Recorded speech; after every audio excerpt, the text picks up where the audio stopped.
Gilbert Gress hésite. Qui mettre en défense centrale à côté de Franck Leboeuf? Alors il a le choix avec Ismaël, le jeune joueur strasbourgeois, ou recentrer tout simplement Pascal Biles, qui est d'habitude un arrière latéral. Mais ce soir, pour Gilbert Gress, il ne faudra pas se tromper dans son choix, car arrive en face un des meilleurs buteurs de la première division en France, Nicolas Wedek, déjà auteur de 14 buts depuis le début de la saison. Strasbourg-Nantes, Vincent Raduro.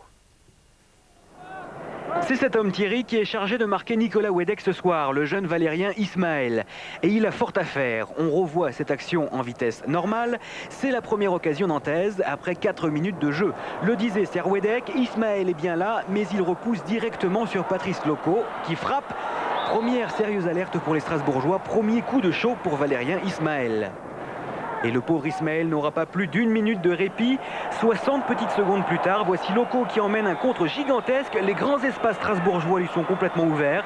Ismaël anticipe la frappe, mais Loco sert tranquillement Wedek. Et voilà déjà le premier but nantais. La tornade jaune s'est abattue sur la Méno. Le valeureux Ismaël n'a pu que constater les dégâts et assister impuissant au 15e but cette saison de Nicolas Wedek. Il va sans dire que le numéro 9 nantais reste dans la course au classement des buteurs, mais c'est surtout l'attaque entière des Canaries qui impose sa loi en ce début de rencontre. Autre exemple, on joue depuis un quart d'heure seulement et Wedek lance un nouveau contre. Ferry file tout droit vers Corminboeuf, il est stoppé par Philippe Tiss. Loco est à 2 doigts de reprendre, mais le gardien strasbourgeois possède une longueur d'avance sur lui. Bref, vous l'aurez compris, les Bleus ne parviennent pas à calmer le jeu. Les jaunes sont libres comme l'air et ce diable de Wedek est en grande forme. Admirez ce qui va suivre. Une longue transversale de Carambeu et une splendide reprise de volée de Nicolas Wedek. Il faut un geste spectaculaire de Corminboeuf pour empêcher Wedek de marquer ce qui aurait été à coup sûr le but de la journée. Et ce, sous les yeux d'Aimé Jacquet. La fin de la période est marquée par de nombreuses tentatives strasbourgeoises pour inverser la tendance. Témoin soit 1-2 subtile mais inachevée entre Keller et Bouafia. Difficile d'évoluer au milieu d'une défense nantaise extrêmement regroupée. Coco Suedo s'inquiète mais le score restera le même à la pause. Et ce sont à nouveau les Canaries qui reprennent l'ascendant en seconde période. Avec un nouveau contre de Pedros. Un saisissable Pedros qui conserve son ballon jusqu'au bout, jusqu'au moment où il peut servir Wedek dans les meilleures conditions.